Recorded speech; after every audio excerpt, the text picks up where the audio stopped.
Gracias al Señor estamos un día más, una nueva oportunidad que el Señor nos da de congregarnos para poder compartir su palabra para nosotros como para los amigos.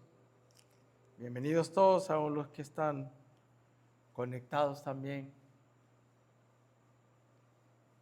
por medio del internet, también todos sean bendecidos en esta noche. Voy a compartir algunos pasajes en el libro del Evangelio de San Lucas. Y hoy voy a compartir uno de ellos, medidos por la misma medida. Vamos a ver el Evangelio de San Lucas en su capítulo 13, verso 1, capítulo 13, verso 1 a 9. Dice así el Señor en el Evangelio de San Lucas, capítulo 13, verso 1 a 9. En ese tiempo estaba allí algunos que le contaban acerca de los galileos, cuya sangre Pilato había mezclado con los sacrificios de ellos. Respondiendo Jesús les dijo: ¿pensáis que estos galileos, porque padecieron tales cosas, eran más pecadores que todos los galileos? Os digo, no. Antes, si no os arrepentís, todos pereceréis igualmente. O aquellos 18 sobre los cuales cayó la torre de Siloé y los mató, ¿pensáis que eran más culpables que todos los hombres que habitan en Jerusalén? Os digo, no. Antes, si no os arrepentís, todos pereceréis igualmente. Dijo también esta parábola: tenía un hombre una higuera plantada en su viña, y vino a buscar fruto en ella y no lo halló. Y dijo al viñador: he aquí hace 3 años que vengo a buscar fruto en esta higuera y no lo hallo. Córtala. ¿Para qué inutiliza también la tierra? Él entonces respondiendo le dijo: Señor, déjala todavía este año, hasta que yo cabe alrededor de ella y la abone. Y si diere fruto, bien, y si no, la cortarás después. Que el Señor bendiga su palabra en nuestras vidas, en nuestros corazones, ¿no? Creo que hay una verdad que todos tenemos que entender y saber, que existe una balanza que nos pesa a todos y que todos tenemos el mismo peso. Si vamos al libro de Romanos, en su capítulo 3, verso 23, ya vamos a volver a Lucas. Romanos capítulo 3, verso 23. Dice así: por cuanto todos pecaron y están destituidos de la gloria de Dios. Todos. Por cuanto todos. Ahí todos es todo, no deja por fuera a nadie. Comparémoslo con el verso 20 de ese mismo capítulo. Dice: ya que por las obras de la ley ningún ser humano será justificado delante de él. Nadie. Porque por medio de la ley es el conocimiento del pecado. Volvamos al verso 10, 11 y 12 de ese mismo capítulo, que es bien claro respecto a la balanza, al peso de todos nosotros. Como está escrito, no hay justo ni aún uno.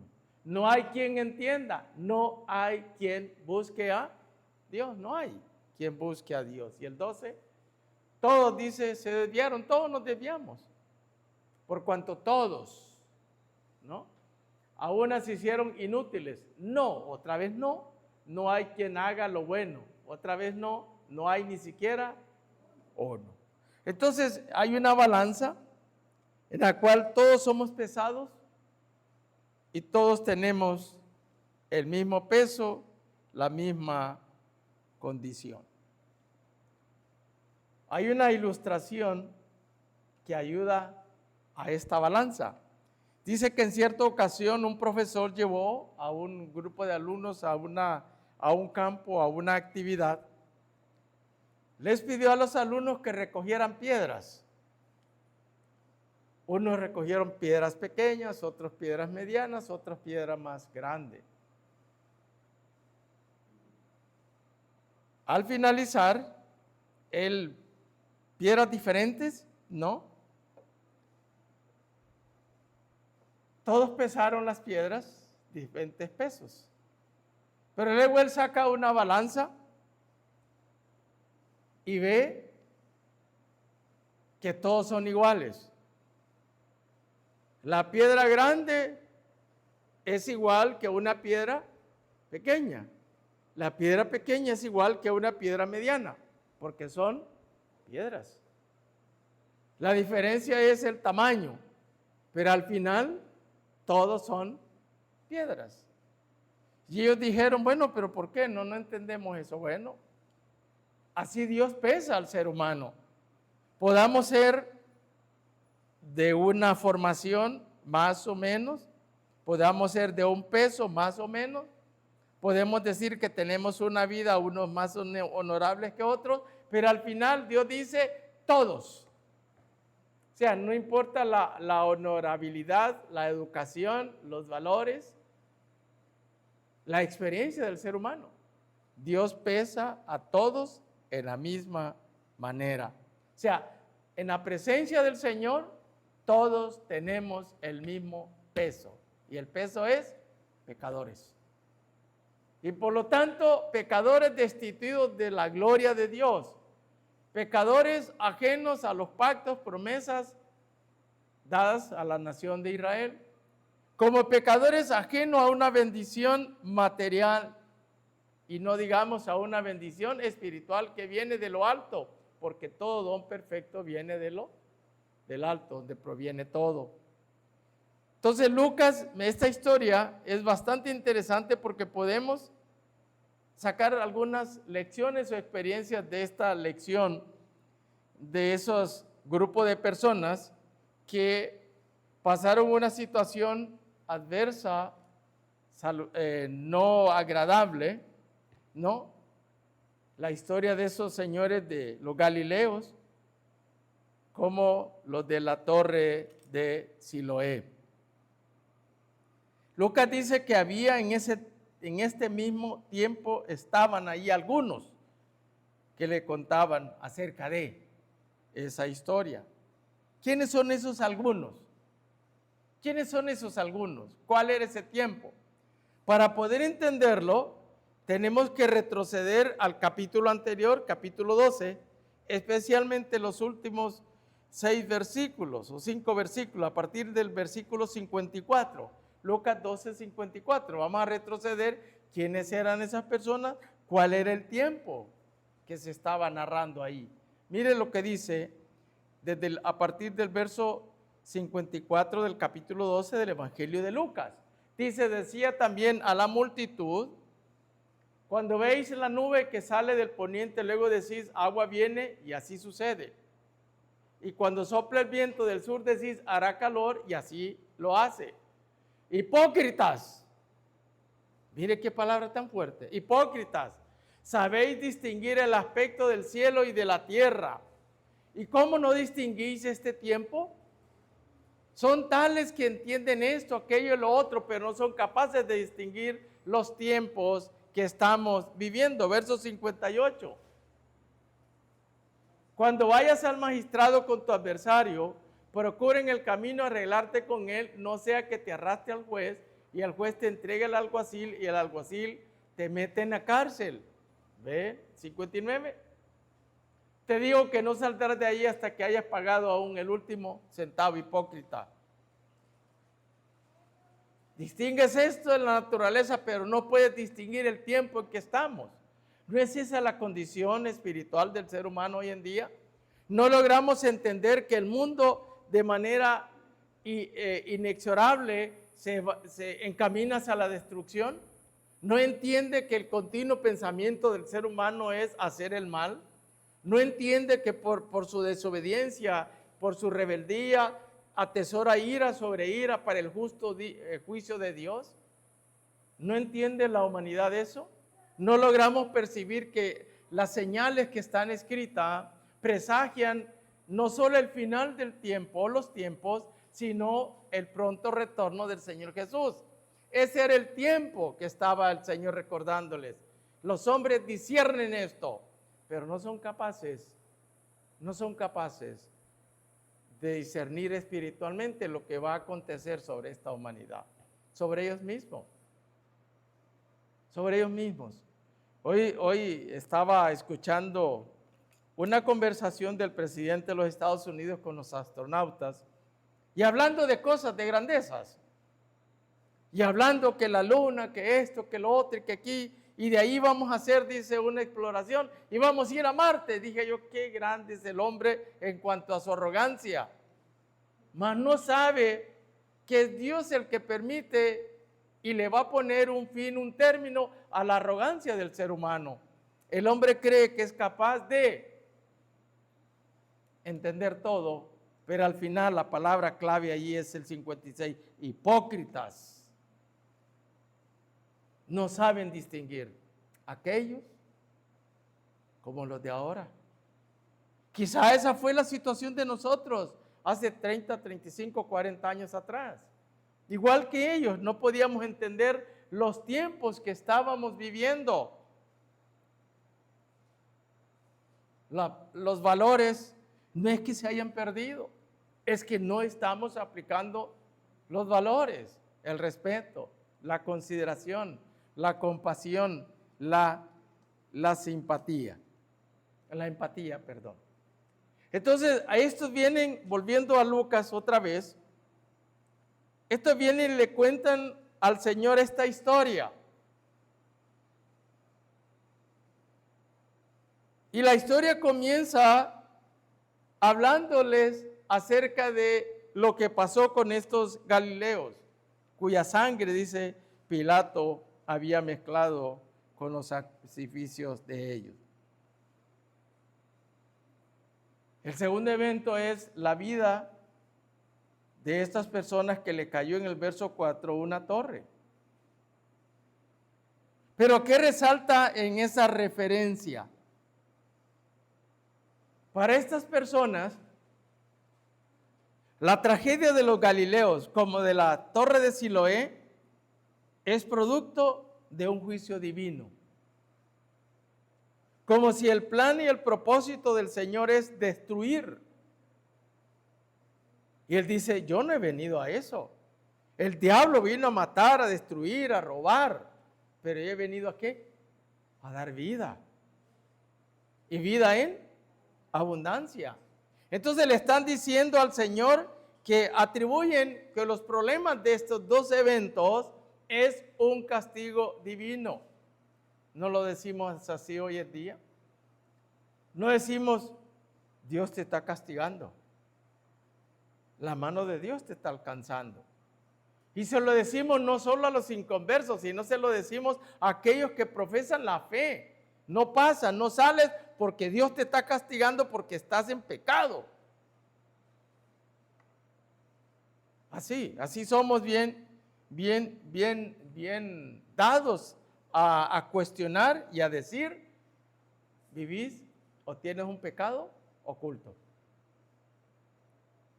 Y a veces oramos, yo he orado, Señor, ¿por qué pasa? ¿Por qué no crecemos? ¿Por qué no hay ánimo? Incluso hoy le decía, Señor, hoy he sentido tristeza cuando vengo. Y le dije, Señor, ¿qué está pasando con nosotros?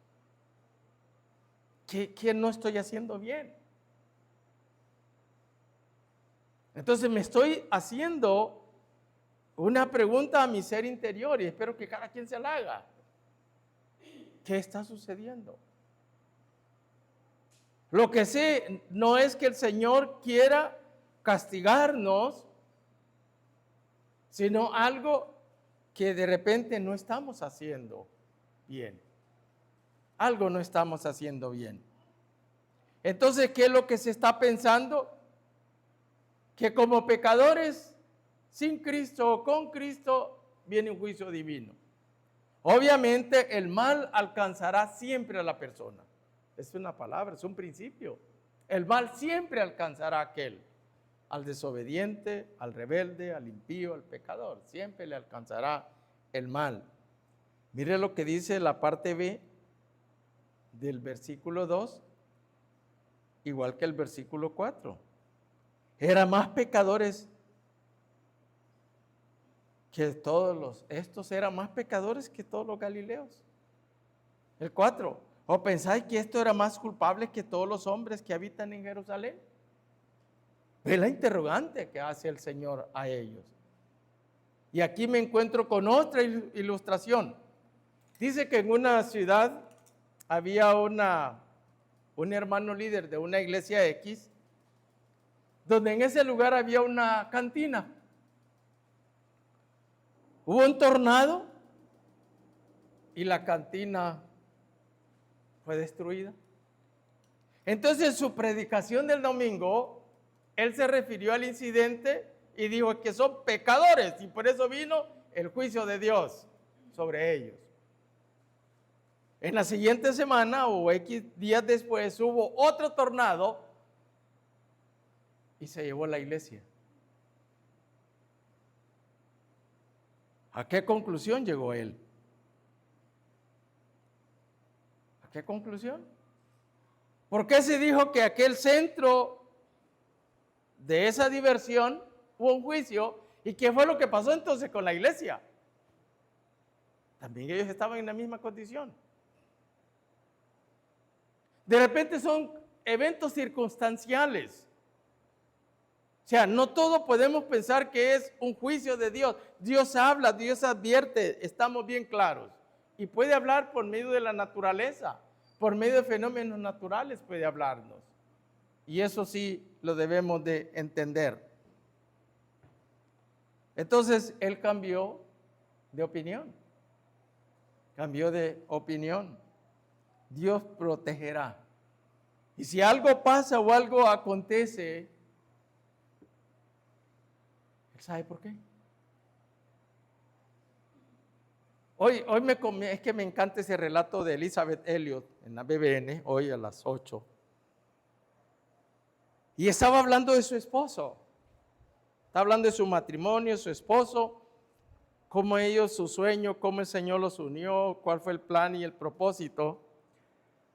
Y cuando le dan la noticia a ella de lo acontecido con su esposo, ya llevaba 3, 4 días. No tenía noticias claras de si realmente ya estaba muerto o todavía conservaba vivo.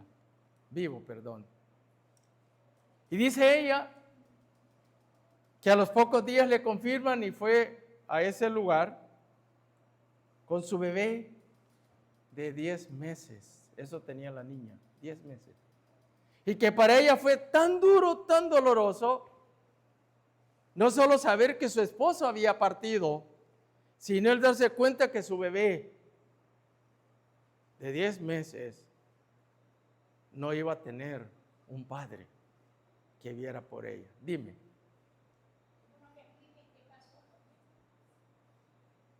Sí, fue el misionero que fue a los, ¿cómo se llama esta tribu?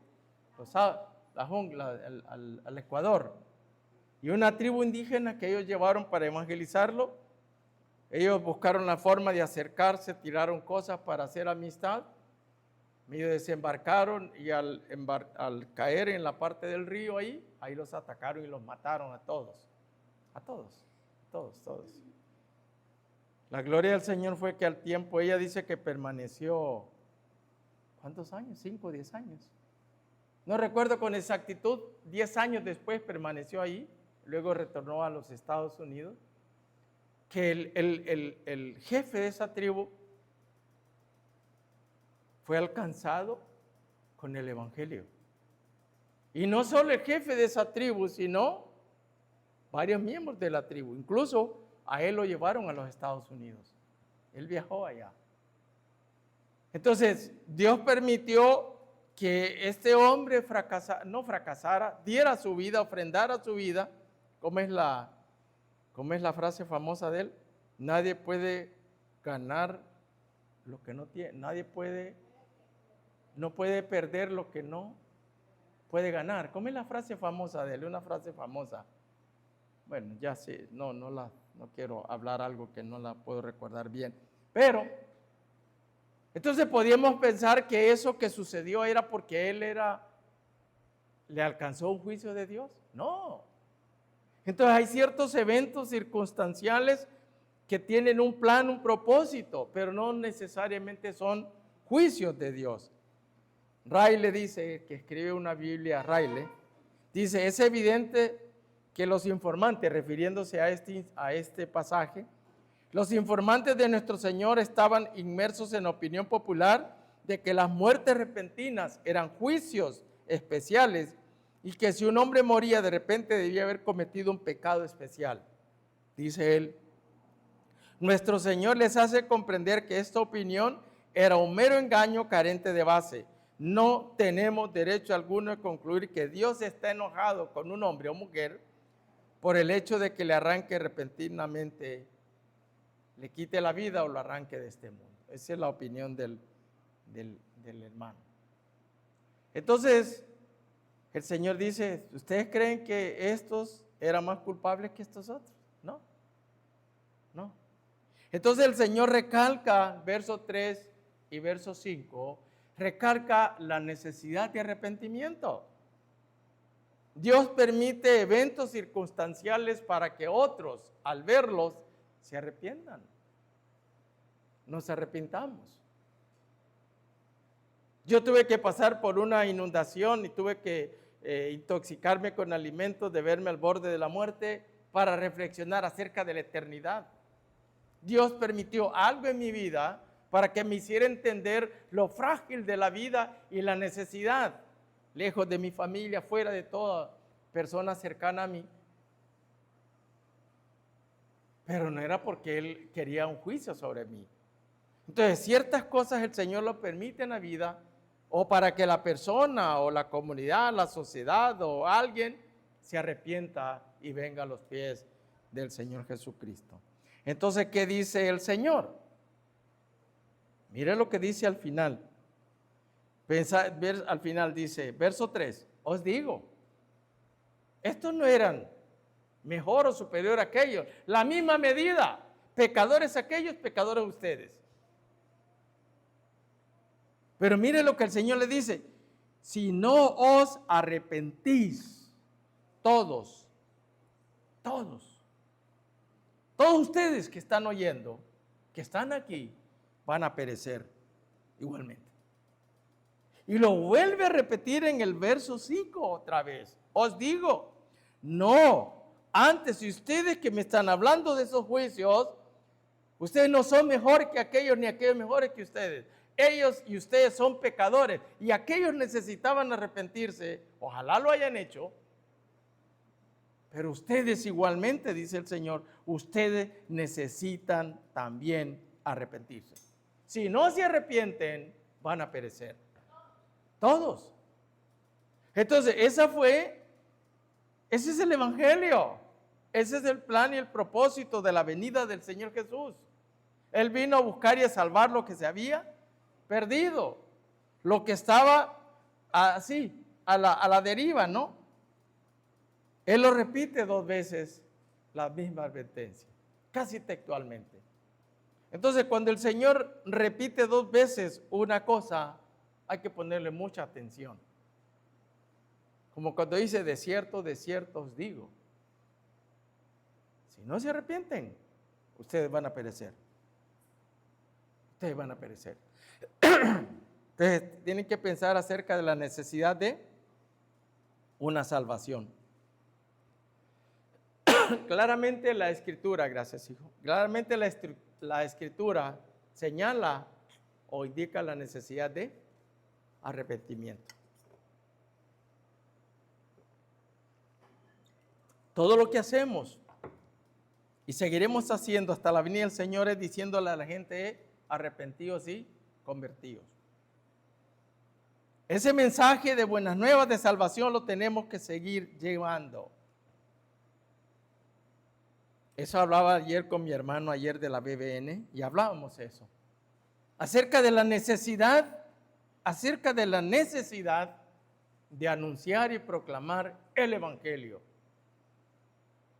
¿Qué dice el Señor? Insta a tiempo y fuera de tiempo. Reprende, redarguye, exhorta, anima a la persona, ¿no? Entonces, tenemos que sentir, como el Señor lo sintió, compasión por las almas.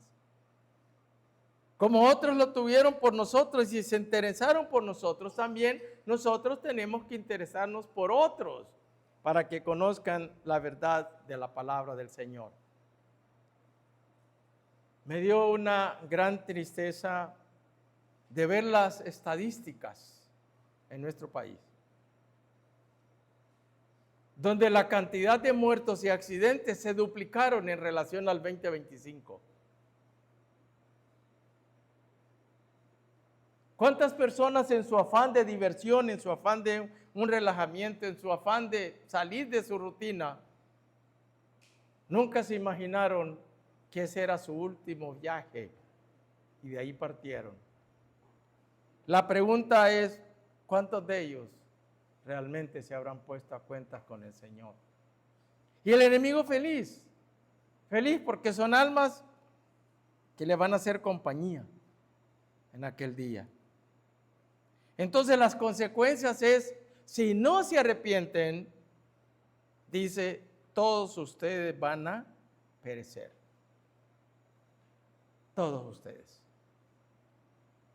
Eso fue lo que yo escuché cuando me convertí, que era necesario que si yo no me arrepentía, si no confesaba al Señor mi pecado, y si la muerte me sorprendía, ya sabía el lugar que la Biblia dice que me esperaba por mis propios pecados. Estaba pesado en la balanza del Señor, y en la balanza dice, eres muy religioso, eres muy aquí, muy allá, pero al final, Oscar Omar, eres un pecador y necesitas un perdón. No eres mejor, superior a B y C y D, que eres tú, igualito los 4 o 5, pecadores todos, pecadores todos. Y eso lo está recalcando el Evangelio de Lucas. La necesidad del arrepentimiento, la necesidad de hacer un cambio no de 360 grados, sino de 180 grados. Porque 360 es volver al mismo sitio. Es un cambio de vida, un cambio de pensamiento, de acciones, de sentimientos, de actitudes. Una forma diferente de vivir en la cual uno dice, Señor, perdona, límpiame todos mis pecados. Límpiame todos mis pecados. ¿Por qué? Como dijo Adrián Rogers o no, el doctor Jeremiah, el mensaje del domingo, voy a darle la estadística. La estadística dice 100% muerte. Eso es lo que nos espera a todos, la muerte. Quizá algunos la experimentaremos, otros no, pero porque la paga del pecado es muerte. Es muy probable que en este proceso de la venida del Señor, algunos vamos a dormir, otros no, pero nadie lo sabe. Entonces la estadística es muerte, ese es lo más seguro. Pero para aquellos que estamos en Cristo, que ya nos hemos arrepentido y hemos confesado al Señor nuestro pecado, sabemos que la muerte lo que hace es aligerarnos de un lugar a otro lugar, de un sitio a otro sitio.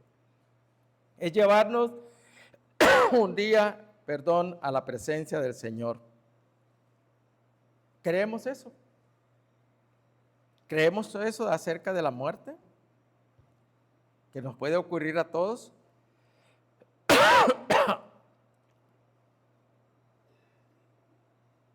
La cuestión no es, ¿estoy haciendo algo que merezca la muerte?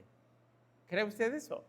¿Estaremos haciendo algo que haga que nos merezcamos la muerte?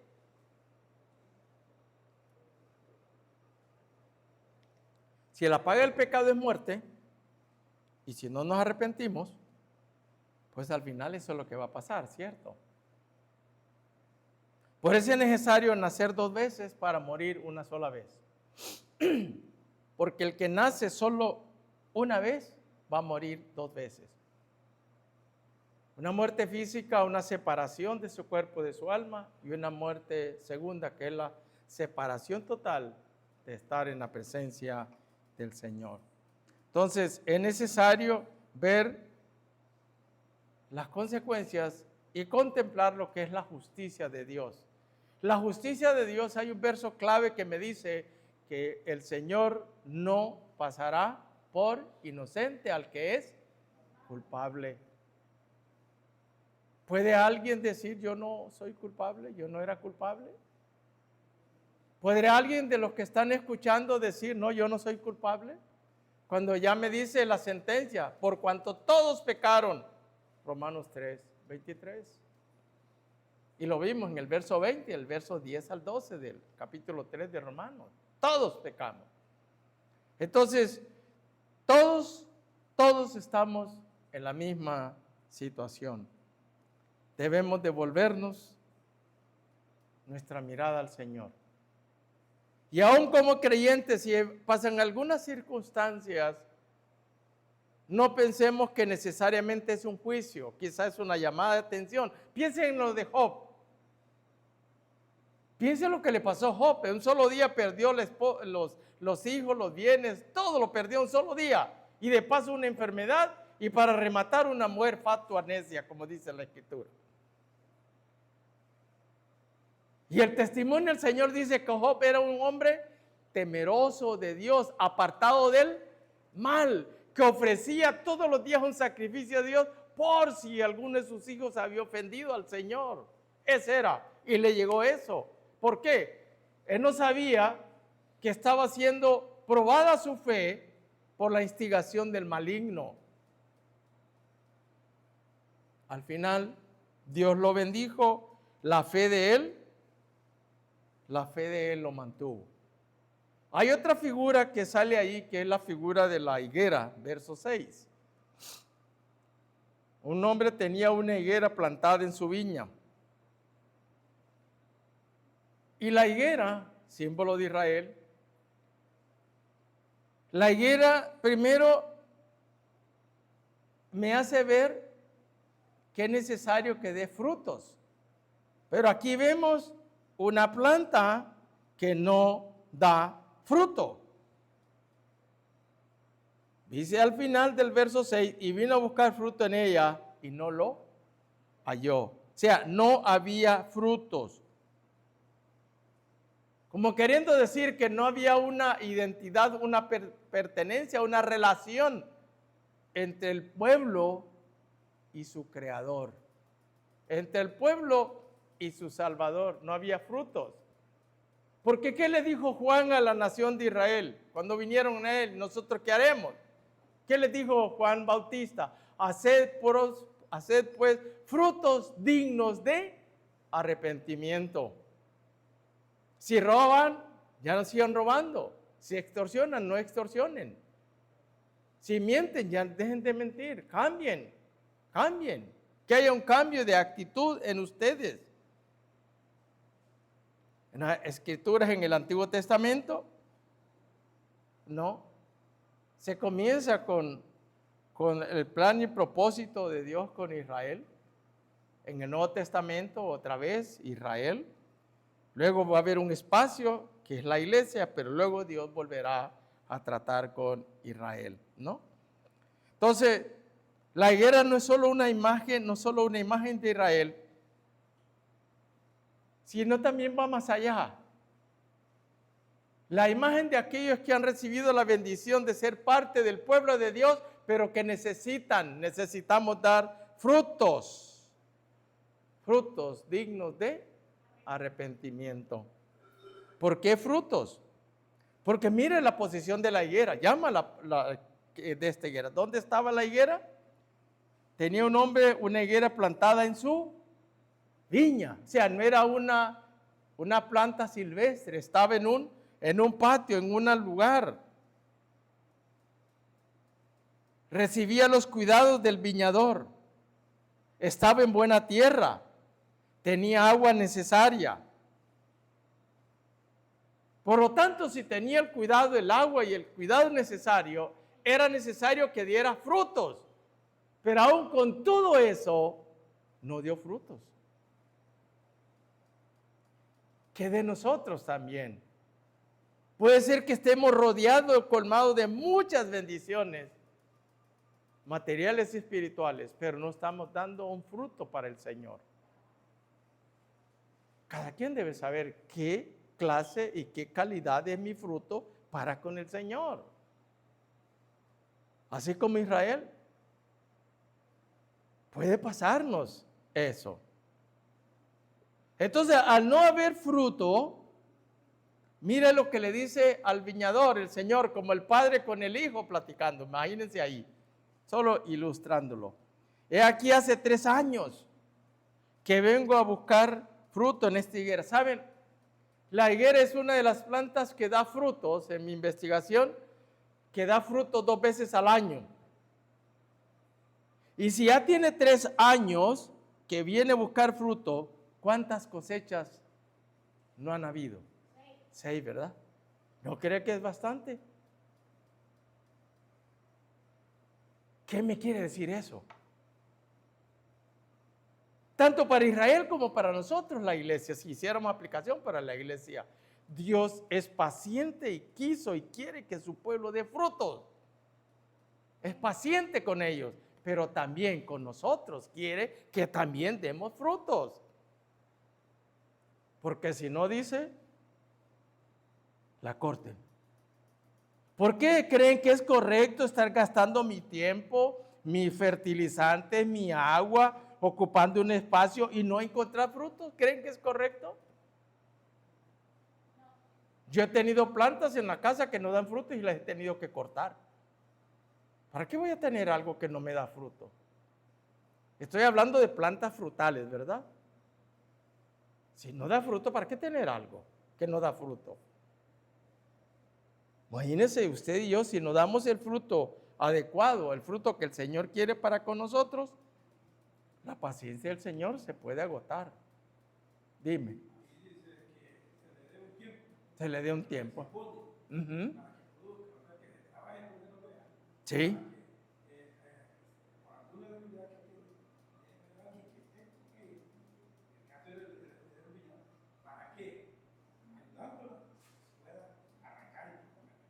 Así es, así es. Eso lo vemos en el verso 9. Ahí lo dice en el 9. Déjala, dice en el 8, voy a comenzar el 8. Le dijo, Señor, déjala todavía este año. Fíjese que no le dijo 6 meses, le dijo 1 año, 2 cosechas más. Déjala este año hasta que yo cabe, hasta que yo haga algo alrededor, quizás remueva la tierra, quizás le cambie de fertilizantes, probablemente mucha agua. Mi guanábana se perdió por mucha agua.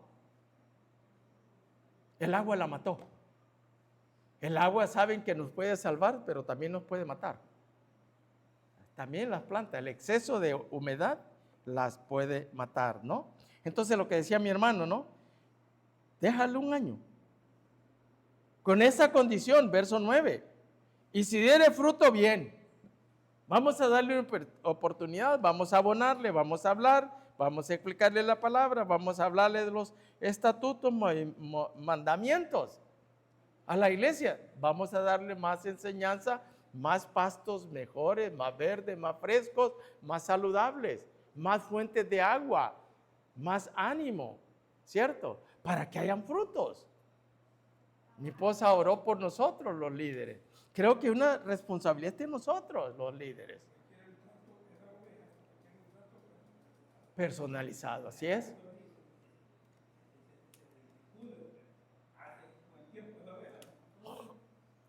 Sí. No, porque no tenemos la facultad. Claro, su misma situación, como dijo el Señor, y es que no eran nuestros. No eran nuestros. Se fueron porque no eran de nosotros. No eran de nosotros. Pero nosotros el deber es seguir abonándoles. Vamos a prepararle. Si da un fruto con este esfuerzo adicional, bien. Si no, Señor, tienes toda la libertad para cortarla. Y hay una sentencia. Como el padre diciéndole al hijo, voy a hacer lo que tú me pides. Sigue con ellos y con los líderes.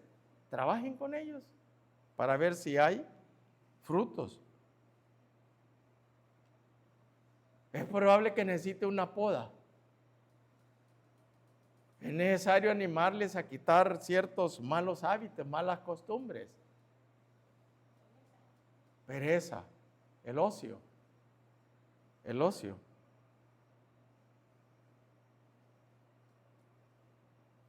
Entonces, al final, pues la historia termina ahí, porque luego él pasa a otro momento, pero probablemente hubo frutos. Probablemente en la iglesia puede haber frutos, muchos van a hacer entender que el camino que se está transitando no es el correcto y que necesitamos orientarlos con nuevas instrucciones, ¿no? El intercesor allí es el Señor Jesús. Es su gracia, su misericordia, su paciencia, su Santo Espíritu actuando en cada uno de nosotros. Recuerde que para Israel su dureza les trajo un juicio. Como está ahí en Mateo 24:2, Alistair, termino con ese versículo. Cuando en el año 70 lo que pasó en Jerusalén. Respondiendo él les dijo, ¿veis todo esto? A ellos. ¿Veis todo esto? La gloria de ellos. El lugar donde el Señor dijo, ahí voy a manifestarme a ustedes. Su centro de reunión, de adoración. ¿Veis todo esto? De cierto os digo que no quedará aquí piedra sobre piedra que no sea derribada. Y eso sucedió en el año 70. No dieron fruto. Por eso, aunque no hay la narrativa al final, uno dice, bueno, el fruto no fue el fruto que el Señor esperaba. Pero no lo destruyó al 100%. Quedó un remanente. Siempre el Señor conserva un remanente. Siempre lo hay. Y aquí hay un remanente. Y ese remanente tiene que seguir fiel. Un pequeño grupo. Redoblar esfuerzos. Trabajo. Trabajo es lo que el Señor quiere. Compromisos, amor, empatía de cada uno de nosotros. Entonces, todos pesados con la misma piedra, la misma balanza, todos bendecidos, cuando hacemos lo que el Señor quiere que usted y veamos, frutos dignos de arrepentimiento. Estas son historias muy bonitas que debemos sacarle las aplicaciones para nosotros en nuestro diario vivir. Que el Señor nos dé entendimiento y sabiduría acerca de su palabra. Que Él nos bendiga en esta noche.